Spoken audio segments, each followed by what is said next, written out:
Assalamualaikum. Halo anak-anak pintar. Pak Warta kembali menjumpai kalian di video pembelajaran secara online. Bagaimana? Sudah siap untuk belajar? Sebelum memulai materi pelajaran hari ini, marilah kita berdoa menurut agama dan kepercayaan masing-masing. Berdoa dipersilahkan.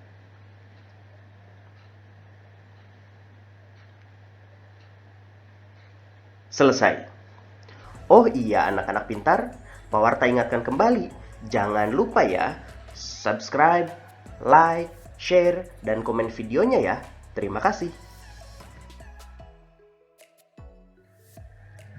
Anak-anak pintar, pernahkah kalian mendengar kisah seseorang yang hampir gagal dalam meraih cita-citanya? Sekarang, simaklah cerita berikut ini, lalu ambil nilai-nilai penting di dalamnya. Judulnya, Meraih Cita-Cita Walau Nyaris Putus Asa. Tawa riang dan teriakan lantang datang dari pemilik kaki-kaki kecil yang menyepak bola kaki di tanah lapang, di sebuah kecamatan bernama Ledokombo. Langit mulai berwarna jingga. Awan kelam, pertanda siang telah berganti malam. Pemilik kaki kecil itu pun kembali ke rumah, berkumpul dalam hangatnya keluarga dan sejuknya udara desa. Kini laki-laki kecil itu telah menjadi laki-laki yang kukuh dan lincah, menari di atas rumput hijau stadion besar. Pemilik kaki-kaki kecil itu adalah Bayu Gatra Sanggiawan. Pemuda ini lahir pada tanggal 12 November 1991 di Kecamatan Ledokombo, Kabupaten Jember, Jawa Timur. Telah lama ia ingin menjadi pemain sepak bola profesional. Pada tahun 2005, Bayu bergabung dengan tim kebanggaan warga Jember, yaitu Persid Jember. Setiap hari, ia berjuang menghabiskan waktu 45 menit untuk menuju tempat latihan dari rumahnya yang jaraknya cukup jauh. Ia rajin berlatih dan menunjukkan prestasi yang gemilang. Dari Persid Jember, Bayu pindah ke Persekap Pasuruan sebelum akhirnya ia berhasil masuk tim PON atau Pekan Olahraga Nasional Jawa Timur untuk berlomba di PON 2012 di Riau. Akan tetapi, kemudian ia mengalami cedera lutut parah saat prestasinya sangat gemilang. Cedera itu hampir membuatnya putus asa hingga ingin berhenti bermain bola. Namun, doa dan dukungan dari keluarga membuatnya tetap bersemangat. Ia melakukan operasi agar dapat berlari kembali di lapangan rumput. Setelah mulai pulih, ia meningkatkan porsi latihan agar untuk mengejar ketinggalannya. Kerja keras dan kegigihannya membuahkan hasil. Bayu pun kembali tampil hebat di lapangan hingga membawa timnya menjadi juara. Bayu memiliki cita-cita untuk menjadi pemain sepak bola profesional. Namun, dalam mewujudkan cita-citanya, Bayu menghadapi halangan, yaitu pada suatu ketika Bayu pernah mengalami cedera lutut yang cukup parah sehingga dia hampir putus asa. Namun berkat dukungan dari keluarganya, akhirnya Bayu memiliki sikap yang pantang menyerah. Dia juga giat berlatih dengan penuh kerja keras. Dalam menghadapi cedera lututnya, Bayu akhirnya melakukan operasi pada kakinya yang cedera. Setelah kondisinya kembali pulih, Bayu pun meningkatkan porsi latihannya agar dia bisa mengejar ketertinggalan selama cedera tadi. Dari kisah Bayu tadi, kita bisa mengambil pelajaran bahwa jika kita mengalami rintangan dalam meraih cita-cita, hendaknya kita terus berusaha dan jangan putus asa. Karena putus asa adalah faktor utama penyebab kegagalan. Seberat apapun rintangan yang kita hadapi, kita harus terus mencoba dan terus tingkatkan kepercayaan diri. Tidak ada yang mustahil jika kita berusaha. Demikian yang dilakukan oleh Bayu untuk meraih cita-citanya. Bagaimana dengan usahamu untuk meraih cita-cita itu? Bekerja keras dan pantang menyerah harus dilatih sedini mungkin agar kamu tangguh untuk mencapai mimpi dan cita-citamu. Anak-anak pintar, pada pembelajaran sebelumnya kita telah mengetahui bagaimana menggunakan tekanan dan jeda yang tepat pada saat mendeklamasikan puisi. Sekarang kita akan membahas mengenai hal-hal yang harus diperhatikan dalam mendeklamasikan sebuah puisi. Apa sajakah itu? Yang pertama, pelafalan, yaitu pengucapan huruf demi huruf, kata demi kata dari tiap larik dalam sebuah puisi. Yang kedua, intonasi dan tekanan yang tepat. Nada suara atau tinggi rendahnya membunyikan setiap kata juga harus diperhatikan. Yang ketiga, ekspresi wajah. Satu hal yang juga harus diperhatikan dalam melakukan deklamasi adalah ekspresi wajah. Jika puisi yang dideklamasikan berisi kesedihan, maka ekspresi wajah pun harus menunjukkan kesedihan. Begitupun jika puisi berisi kegembiraan, maka kita pun harus menunjukkan ekspresi wajah yang gembira. Untuk bisa menunjukkan ekspresi wajah yang baik, kita harus memahami terlebih dahulu makna atau isi puisi yang akan dideklamasikan. Suasana seperti apa yang ditunjukkan pada puisi tersebut? Apakah puisi tersebut menunjukkan suasana yang senang, sedih, atau penuh pengharapan? Hal inilah yang harus betul-betul kita perhatikan. Apabila puisi yang akan dideklamasikan berisi tentang harapan dan doa, ekspresi wajahmu harus mendukungnya, yaitu berekspresi yang sama saat kamu berdoa. Jika puisi yang akan dideklamasikan berkisah tentang harapan, ekspresimu harus menunjukkan mata berbinar dengan pandangan jauh menerawang. Jika puisi yang akan dideklamasikan berisi tentang pengalaman sedih, ekspresimu harus menunjukkan kesedihan yang mendalam, seperti saat kamu kehilangan orang terkasih. Ekspresi wajah bisa kita latih secara teratur. Kalian dapat melatih perubahan ekspresi wajah tersebut dengan menggunakan kaca atau bisa juga dengan bantuan teman.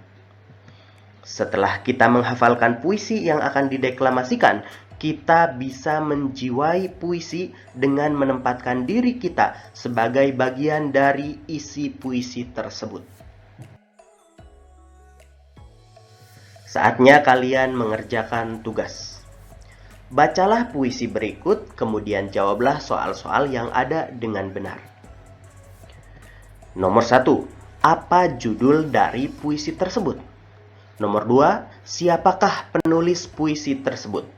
Nomor 3. Suasana seperti apa yang tergambar dalam puisi tersebut? Nomor 4. Ekspresi bagaimanakah yang cocok dalam membacakan puisi tersebut? Selamat mengerjakan. Anak-anak pintar, setiap agama memiliki kekhasan dan keunikan pada tempat ibadah, juga pakaian yang dikenakan pada perayaan keagamaan. Umat Islam, tempat ibadahnya masjid, dan hari besar keagamaannya yaitu Idul Fitri dan Idul Adha. Pada perayaan Hari Raya Idul Fitri, semua umat Islam menjalankan sholat Idul Fitri. Pakaian sholat Idul Fitri hampir semua sama, yaitu bagi perempuan mengenakan mukena atau pakaian yang menutup aurat, dan bagi laki-laki mengenakan baju koko, sarung, dan peci. Ada juga laki-laki yang mengenakan jubah pada saat sholat Idul Fitri.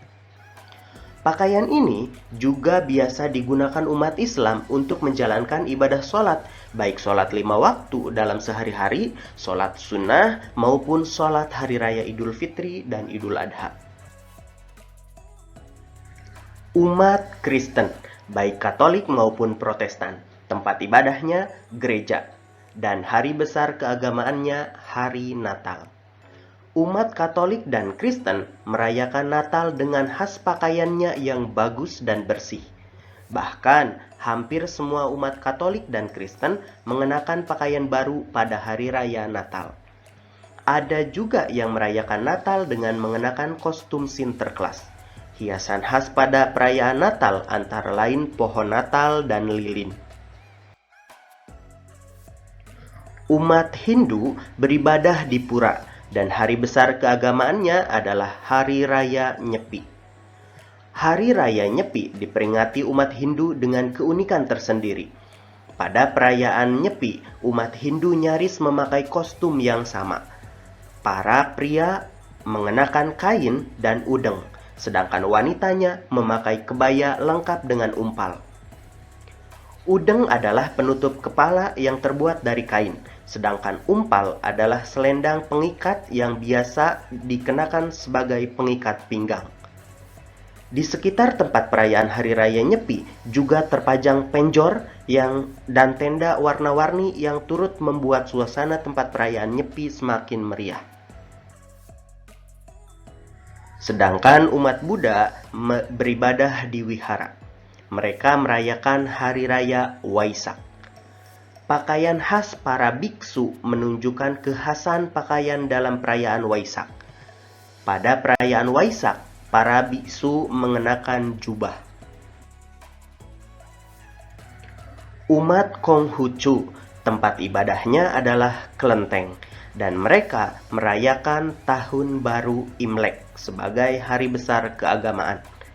Pakaian khas dalam perayaan Tahun Baru Imlek adalah model baju khas Tiongkok atau disebut Cheongsam.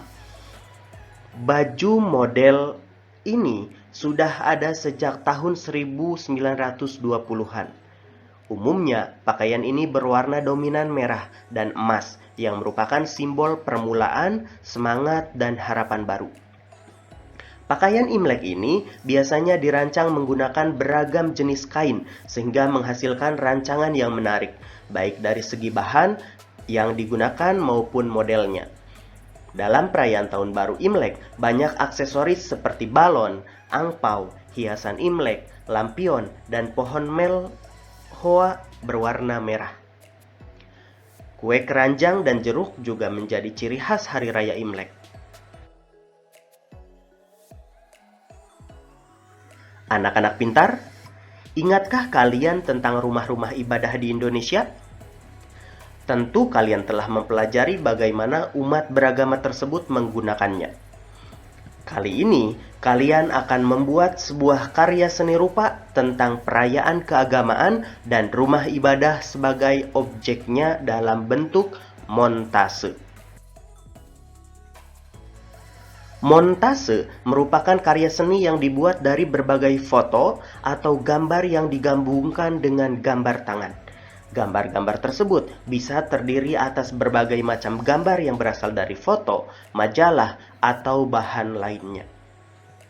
Gambar-gambar itu diatur sedemikian rupa sehingga membuat gambar baru yang mencapai makna. Alat dan bahan yang diperlukan dalam membuat montase antara lain, yang pertama, kertas gambar. Yang kedua, gambar-gambar yang sudah ada, termasuk gambar rumah ibadah. Yang ketiga, lem kertas. Yang keempat, gunting. Dan yang kelima, alat gambar, seperti pensil, spidol, pensil warna, dan lain sebagainya. Cara kerjanya. Pertama, potong atau guntinglah gambar-gambar yang telah disiapkan mengikuti bentuknya. Kedua, tempel gambar-gambar tersebut pada kertas gambar dengan menggunakan lem kertas. Gambar tersebut disusun sesuai cerita yang kita inginkan. Yang ketiga atau yang terakhir, sempurnakan karya montase dengan menambahkan gambar tangan. Mari kita coba untuk membuat montase sederhana. Kita memerlukan beberapa buah gambar, bisa kita ambil dari internet ataupun dari majalah atau koran bekas yang ada di rumah.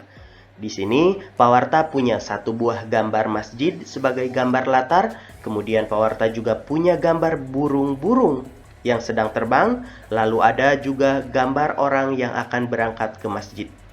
Selanjutnya, kita potong gambar-gambar yang akan kita tempelkan pada gambar latar. Kemudian, gambar-gambar tersebut kita tempelkan satu persatu dan jadilah sebuah gambar baru yang memiliki cerita tersendiri. Bagaimana? Mudah bukan? Tugas selanjutnya. Buatlah sebuah karya montase yang menceritakan tentang keragaman agama yang ada di Indonesia. Silahkan kalian kumpulkan gambar-gambar yang mendukung pada montase yang akan kalian buat. Boleh dari majalah, koran bekas, buku bekas, ataupun gambar dari internet. Selamat mengerjakan. Anak-anak pintar, tidak terasa ya kita sudah tiba di penghujung video. Demikianlah materi pelajaran yang bisa Pak Warta sampaikan pada hari ini.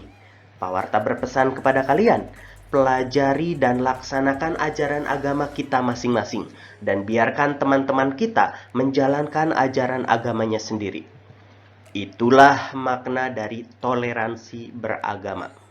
Akhir kata dari Pak Warta, wassalamualaikum warahmatullahi wabarakatuh.